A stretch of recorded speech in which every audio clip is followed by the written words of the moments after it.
ജെറമിയ പ്രവാചകന്റെ പുസ്തകത്തില് 31-ാം അധ്യായത്തിന്റെ 16-ാമത്തെ വചനം പറയുന്നു, കരച്ചിൽ നിർത്തി കണ്ണീർ തുടയ്ക്കൂ, കരച്ചിൽ നിർത്തി കണ്ണുനീർ തുടയ്ക്കൂ, നിന്റെ യാതനകൾക്ക് പ്രതിഫലം ലഭിക്കും. അത് ഉറപ്പാ.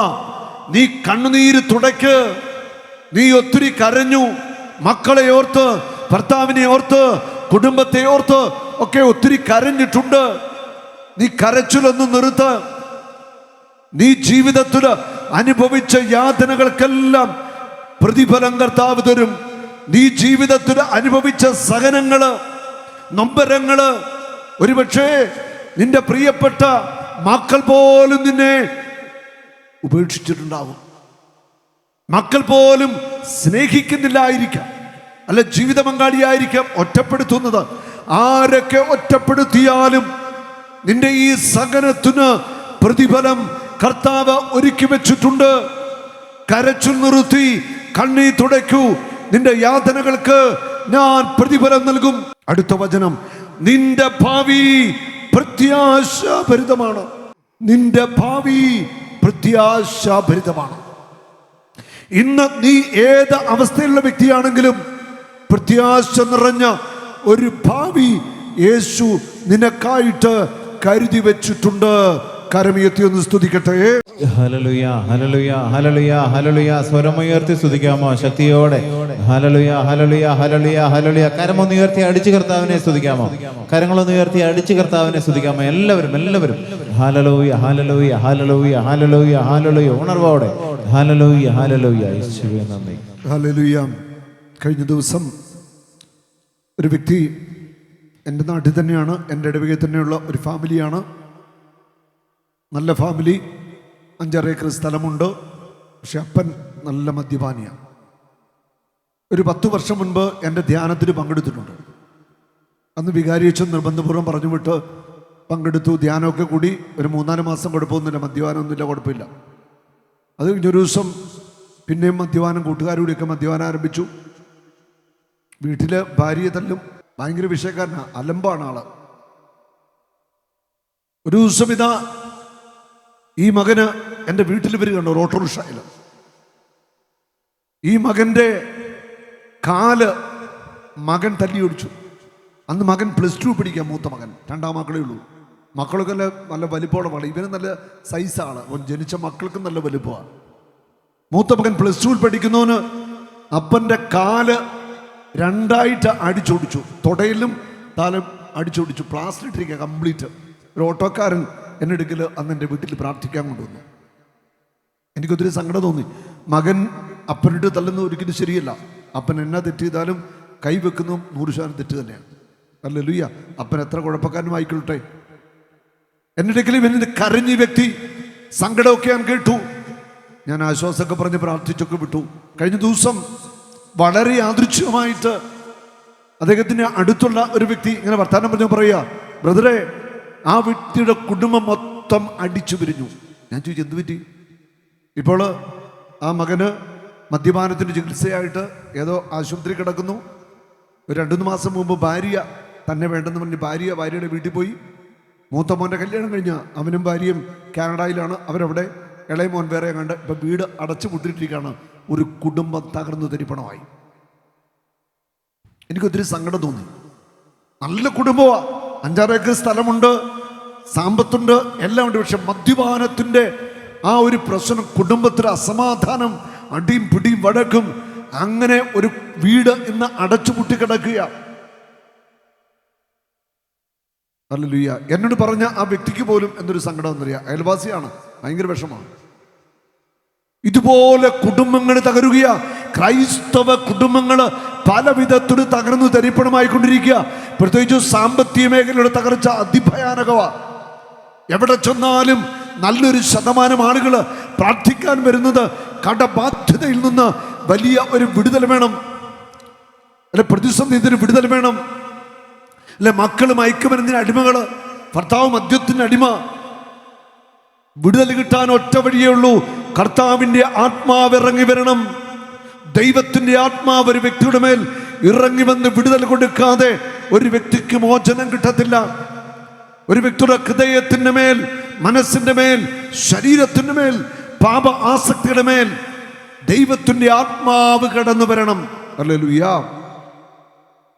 ആ ദൈവത്തിന്റെ ആത്മാവിന്റെ ശക്തമായ ഒരു അഭിഷേകം നമ്മിലേക്ക് വരാതെ നമ്മിൽ ഒന്നും സംഭവിക്കത്തില്ല. ഒരു വ്യക്തി മാനസാന്തരപ്പെടണമോ, കർത്താവിന്റെ ആത്മാവ് ആ വ്യക്തിയെ തൊടണം. ദൈവത്തിന്റെ ആത്മാവ് ഒരാളെ സ്പർശിക്കാതെ ഒരു വ്യക്തിക്കും മാനസാന്തരം ഉണ്ടാവത്തില്ല. നിലനിൽക്കുന്ന ഒരു ആത്മീയ ജീവിതവും ഉണ്ടാവത്തില്ല. ഹല്ലേലൂയ. കർത്താവിന്റെ ആത്മാവിന് വേണ്ടി ദാഹത്തോടെ നമുക്ക് പ്രാർത്ഥിക്കാം. ദൈവത്തിന്റെ ആത്മാവ് നമ്മിലേക്കൊന്ന് ഇറങ്ങി വരട്ടെ.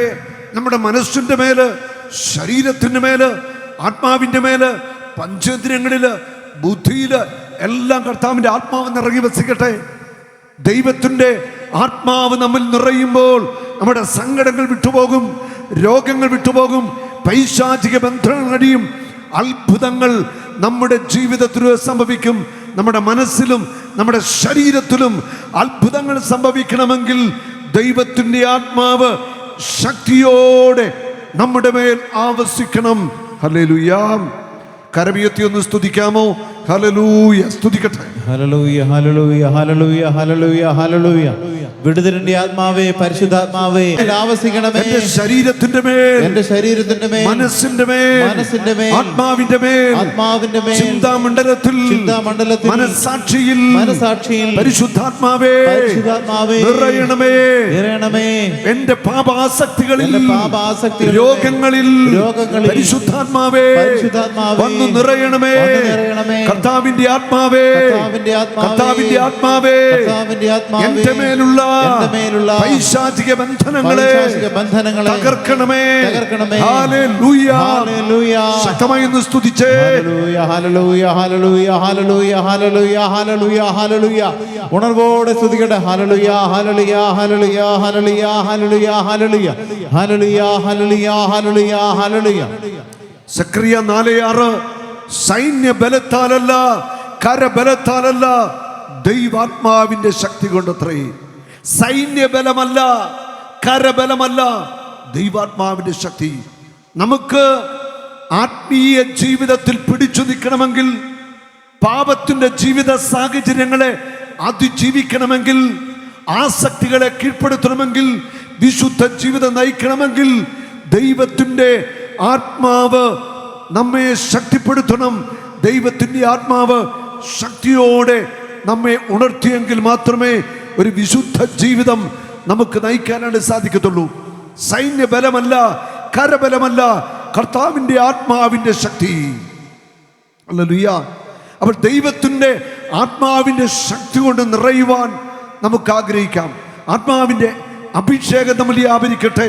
പരിശുദ്ധാത്മാവ് നമ്മുടെ മേലൊന്ന് ആവസിക്കുവാൻ ആഗ്രഹിച്ചു നിങ്ങൾ പ്രാർത്ഥിക്കണം. ഇത് ആഗ്രഹമുണ്ടെങ്കിൽ മാത്രമേ ആത്മാവിൻ്റെ അഭിഷേകം നമുക്ക് പ്രാപിക്കാൻ പറ്റത്തുള്ളൂ. ഒരു ദാഹമുണ്ടാവണം. ആർക്കെങ്കിലും ദാഹിക്കുന്നെങ്കിൽ അവൻ എൻ്റെ അടുക്കൽ വന്ന് കുടിക്കട്ടെ. അവൻ്റെ ഹൃദയത്തിൽ നിന്ന് ജീവജലത്തിൻ്റെ അരുവികൾ ഒഴുകും. ആർക്കെങ്കിലും ദാഹിക്കുന്നെങ്കിൽ, ഇവിടെ പറയുന്ന ദാഹം ആത്മാവിന് വേണ്ടിയുള്ള ദാഹമാണ്, പരിശുദ്ധാത്മാവിന് വേണ്ടിയുള്ള ദാഹം, പരിശുദ്ധാത്മാവിൻ്റെ അഭിഷേകത്തിനുള്ള ദാഹം, പരിശുദ്ധാത്മാവിൻ്റെ കൃപാവരങ്ങൾ സ്വന്തമാക്കാനുള്ള ദാഹം നമുക്കുണ്ടാവണം. നമ്മുടെയൊക്കെ ഉള്ളിൽ വ്യത്യസ്തമായ ദാഹമുണ്ട്. സ്നേഹത്തിനു വേണ്ടിയുള്ള ദാഹം, ജഡികാസക്തിയെ തൃപ്തിപ്പെടുത്താനുള്ള ദാഹം, കണ്ണുകളുടെ മോഹത്തിൻ്റെ ദാഹം, ജീവിത ആസക്തിയുടെ ദാഹം നമ്മളെ പലപ്പോഴും കീഴ്പ്പെടുത്തിയിട്ടുണ്ട്. പലരും ദാഹിക്കുന്നുണ്ട്. ആ ദാഹം ജഡത്തിൻ്റെ, മനസ്സിൻ്റെ താല്പര്യങ്ങൾ, കണ്ണിൻ്റെ താല്പര്യങ്ങളുടെ ദാഹത്തിലൂടെ പോയിക്കൊണ്ടിരിക്കുക. ആത്മാവിന് വേണ്ടിയുള്ള ഒരു വലിയ ദാഹമാണ് ഇന്ന് നമുക്ക് ഉണ്ടാവേണ്ടത്. Hallelujah, hallelujah. ലോകത്തിൻ്റെ മോഹങ്ങൾ സ്വന്തമാക്കാൻ, ജഡത്തിൻ്റെ താല്പര്യങ്ങൾ സ്വന്തമാക്കാൻ, അതിനുവേണ്ടിയുള്ള ദാഹം നമ്മൾ ഉപേക്ഷിച്ചേ മതിയാവത്തുള്ളൂ. കർത്താവിൻ്റെ ആത്മാവിനെ സ്വന്തമാക്കാനുള്ള ദാഹം, ദൈവത്തിൻ്റെ ആത്മാവ് ശക്തിയോടെ എൻ്റെ മേൽ ആവസിക്കണം. ഹല്ലേലൂയ. ഫിലിസ്തീയർ സാംസനെ പിടിച്ചു ബന്ധിച്ചു. നമ്മൾ വചനത്തിൽ വായിക്കുന്നുണ്ട്, സാംസന്റെ മേൽ അഗ്നി ഇറങ്ങുകയാ. അത് സാംസന്റെ ശരീരത്തെ പൊള്ളിച്ചില്ല. സാംസനെ കെട്ടിയിരുന്ന ചണനൂലുകൾ കരിഞ്ഞു താഴെ വീണു. സാംസൺ അവിടെ കിടന്ന ഒരു കഴുതയുടെ താടിയിൽ കയ്യിലെടുത്തു. എന്നിട്ട് 3000 പേരെ അടിച്ചു കൊന്നു. കഴുതയുടെ താടിയിൽ കയ്യിലെടുത്തു. അഭിഷേകത്തെ സൂചിപ്പിക്കുന്നത് അതിശക്തമായ ആത്മാവിന്റെ അഭിഷേകം സാംസന്റെ മേൽ ആത്മാവിറങ്ങി. ചണനൂല് കരിഞ്ഞുപോയി. ഹല്ലേലൂയ. എൻ്റെ പിന്നാലെ വരുന്നവൻ പരിശുദ്ധാത്മാവിനാലും അഗ്നിയാലും നിങ്ങളെ സ്നാനപ്പെടുത്തും. ലൂക്കാ 3:16. പരിശുദ്ധാത്മാവിനാലും അഗ്നിയാലുമുള്ളൊരു അഭിഷേകം നമ്മൾ പ്രാപിക്കണം. നമ്മുടെ ജഡത്തിന്റെ മേൽ, ജഡത്തിന്റെ ആസക്തിയുടെ മേൽ, ലോകമോഹങ്ങളുടെ മേൽ, കണ്ണിന്റെ ആസക്തി, എല്ലാ മേഖലകളിലും കർത്താവിന്റെ ആത്മാവ് ഇറങ്ങി വരണം. ദൈവത്തിന്റെ ആത്മാവ് ഇതിൽ നിന്ന് നമ്മളെ വിടുവിക്കണം. ഹല്ലേലൂയാ, ഹല്ലേലൂയാ. അവൾ ജഡമോഹങ്ങളെ തൃപ്തിപ്പെടുത്തുന്ന ദാഹമല്ല നമുക്ക് വേണ്ടത്, ആത്മാവിനെ തൃപ്തിപ്പെടുത്തുന്ന അഭിഷേകത്തിനു വേണ്ടിയുള്ള ദാഹം. സാംസന്റെ മേൽ ഇറങ്ങിയ അതേ ആത്മാവ് നമ്മുടെ മേൽ ഇറങ്ങും. നമ്മളെ സാത്താൻ ബന്ധിച്ചിട്ടിരിക്കുന്ന സകല ചങ്ങലകളും കർത്താവിൻ്റെ ആത്മാവ് തകർക്കാനായിട്ട് പോകുക. ജെറമിയ 30:8, നിന്റെ കഴുത്തിലെ നുകങ്ങൾ ഞാൻ തകർക്കും, കെട്ടുകളെല്ലാം ഞാൻ പൊട്ടിക്കും. നിന്റെ കഴുത്തിലെ നുകങ്ങളെല്ലാം ഞാൻ തകർക്കും, കെട്ടുകൾ ഞാൻ പൊട്ടിക്കും. എല്ലാ നുകങ്ങളും സാത്താൻ നമ്മുടെ മേൽ വെച്ചിരിക്കുന്ന നിരാശയുടെ, ദുഃഖത്തിൻ്റെ, രോഗത്തിൻ്റെ, ബാധ്യതയുടെ, ആസക്തിയുടെ സകല നുകങ്ങളും ദൈവത്തിൻ്റെ ആത്മാവ് തകർക്കും. സകല കെട്ടുകളും പരിശുദ്ധാത്മാവ് പൊട്ടിക്കാൻ പോകുക. ഹല്ലേലൂയ. വലിയ ദാഹത്തോടെ ആത്മാവിന് വേണ്ടി, ആത്മാവിന് അഭിഷേകത്തിന് വേണ്ടി നമുക്ക് പ്രാർത്ഥിക്കാം. ഒരു 2-3 ആഴ്ച മുമ്പ് ചിറ്റടിയിൽ കൊല്ലത്തുനിന്ന് ഒരു അച്ഛൻ 3 ആഴ്ചയായി അച്ഛൻ വന്നു. 3-4 ആഴ്ചയായി അച്ഛൻ ഇവിടെ വന്ന് അച്ഛൻ എന്നെ വിളിച്ചിട്ട് പറഞ്ഞു, പരിചയപ്പെട്ടിട്ട് പറഞ്ഞു, അച്ഛന് കുർബാന ചെല്ലാൻ ആഗ്രഹമുണ്ട്. ഞാൻ പറഞ്ഞു, ഒരു കുഴപ്പമില്ല അച്ഛാ, കുർബാന ചെല്ലാൻ. വികാരി അച്ഛനോട് പറഞ്ഞു, ഒരു കുഴപ്പമില്ല. അച്ഛൻ വന്നു. അച്ഛനും ഒരു വണ്ടി ആൾ വന്നു. കുർബാനയൊക്കെ കഴിഞ്ഞു. നല്ല അനുഭവമായിരുന്നു. കുർബാനയെല്ലാം കഴിഞ്ഞിട്ട് എന്നോട് പറഞ്ഞു, ബ്രദറെ എനിക്ക് വേണ്ടി ഒന്ന് പ്രാർത്ഥിക്കണം. വന്നപ്പോഴേ പറഞ്ഞു, എനിക്കൊരു 10 മിനിറ്റ് വേണം. ഞാൻ പറഞ്ഞു, അച്ഛാ പ്രാർത്ഥിക്കാം. അച്ഛൻ പറഞ്ഞു, എൻ്റെ ഒരു പെങ്ങള് അമേരിക്കയിലാണ്, ഞാനും എൻ്റെ അമ്മ ജീവിച്ചിരിപ്പുണ്ട്. അപ്പം ഞങ്ങൾക്ക് അമേരിക്കയ്ക്ക് പോകണമെന്ന് ഒരു ആഗ്രഹമുണ്ട്. അപ്പോൾ കോവിഡിന് മുമ്പ് പോലെ പലതവണ വിസയ്ക്ക് അമ്മയ്ക്കും അച്ഛനും കൊടുത്തിട്ടുണ്ട്. ഒപ്പൊക്കെ റിജക്ഷനാണ്. ഒരിക്കലും അമേരിക്കൻ വിസ 2 പേർക്കും കിട്ടിയിട്ടില്ല. അമ്മയ്ക്കും കൊടുക്കില്ല, അച്ഛനും കിട്ടത്തില്ല. അപ്പം അച്ഛനോട് പറഞ്ഞു, സഹോദരരെ വലിയൊരു ആഗ്രഹമാണ്, അമ്മയും കൊണ്ട് പെങ്ങളുടെ അടുക്കൊന്ന് പോയി ഒന്ന് വരണമെന്ന്. മൂത്ത പെങ്ങളാ. ഞാൻ പറഞ്ഞു, അച്ഛാ പ്രാർത്ഥിക്കാം. ഞങ്ങൾ ഒന്നിച്ചിരുന്നൊരു 1/2 മണിക്കൂർ സമയം ഇരുന്ന് പ്രാർത്ഥിച്ചു. കർത്താവിൻ്റെ മെസ്സേജൊക്കെ പങ്കുവച്ചു. ഞാൻ അച്ഛൻ പറഞ്ഞ് പ്രാർത്ഥിക്കണമെന്ന് ഞാൻ തലയ്ക്ക് വെച്ചൊക്കെ പ്രാർത്ഥിച്ചു. അപ്പം കർത്താവിൻ്റെ അനുഭവനോട് പറയണം, ഉറപ്പാണ് ഇത്തവണ വിസ അടിച്ചു തരും. ഞാൻ പറഞ്ഞു, അച്ഛാ വിസയ്ക്ക് കൊടുത്തു. അപ്പം പറഞ്ഞു, ഇത്തവണ കൊടുക്കുന്നത് ഹൈദരാബാദിലാന്ന് പറഞ്ഞു. ഞാൻ പറഞ്ഞു, അച്ഛൻ കൊടുത്തു, ഉറപ്പായിട്ടും ഇത്തവണ അച്ഛനും അമ്മയ്ക്കും വിസ കിട്ടും. ഇന്നലെ ഉച്ച കഴിഞ്ഞ് എൻ്റെ ഫോണിലൊരു മെസ്സേജ് അച്ഛൻ്റെ. ഞാൻ ഓപ്പൺ ചെയ്ത് നോക്കിയപ്പോൾ മെസ്സേജ് പറയുന്നു, സഹോദരരെ ഇന്ന് രാവിലെ എനിക്കും അമ്മയ്ക്കും ഇൻ്റർവ്യൂ ആയിരുന്നു, ഞങ്ങൾക്ക് 2 പേർക്കും അമേരിക്കൻ വിസ കിട്ടി. Hallelujah, hallelujah. ആർക്കെങ്കിലും നിങ്ങളുടെ മക്കൾക്കോ അല്ല നിങ്ങളുടെ എന്തെങ്കിലും വിസയുടെ കാര്യങ്ങൾ ഉണ്ടോ, അതിൻ്റെ പ്രോസസ്സിങ് നടക്കട്ടെ, ഉറപ്പാണ് വിസ അടിച്ചു കിട്ടും. ആ മേഖലയിൽ വലിയൊരു തടസ്സം കർത്താവ് മാറ്റുന്നതായിട്ട് ഈ ആദ്യത്തെ സ്തുതിപ്പിൽ എൻ്റെ ആത്മാവിനെ തന്നു. അതാണ് ഞാനിപ്പോൾ ഈ സംഭവം പറയാൻ കാര്യം. Hallelujah, hallelujah. ഞാൻ ആദ്യമേ തന്നെ പറഞ്ഞു, നമ്മുടെ ആത്മീയ മേഖലയിലും ഭൗതിക മേഖലയിലും സകല നന്മകളും കർത്താവ് തരാൻ പോവുകയാണ്.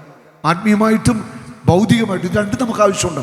ആത്മീയ നന്മകളും വേണം, ഭൗതിക നന്മകളും വേണം. ഇതെല്ലാം സമർത്ഥമായിട്ട് കർത്താവ് അമർത്തി കുലുക്കി നിങ്ങളെ ചലന്ന് ആത്മീയ നന്മകളും ഭൗതിക നന്മകളും നിങ്ങൾക്ക് വാരിക്കോരി തരാൻ പോവുക. സാധിക്കുന്നത്തോളം ആത്മീയ വരദാനങ്ങൾ, കൃപകൾ, വചനത്തിൻ്റെ അഭിഷേകം, ആത്മീയ കാര്യങ്ങൾക്ക് മുൻതൂക്കം കൊടുക്കുക. ഭൗതിക കാര്യങ്ങൾ ചോദിച്ചോ, എല്ലാം കർത്താവ് തരാൻ റെഡിയാണ്. Hallelujah, praise the Lord. ഒരു നാളും നീ അനാഥനല്ല, ഒരു നാളും നീ അന്യനല്ല, ഒരു നാളും നീ അനാഥനല്ല.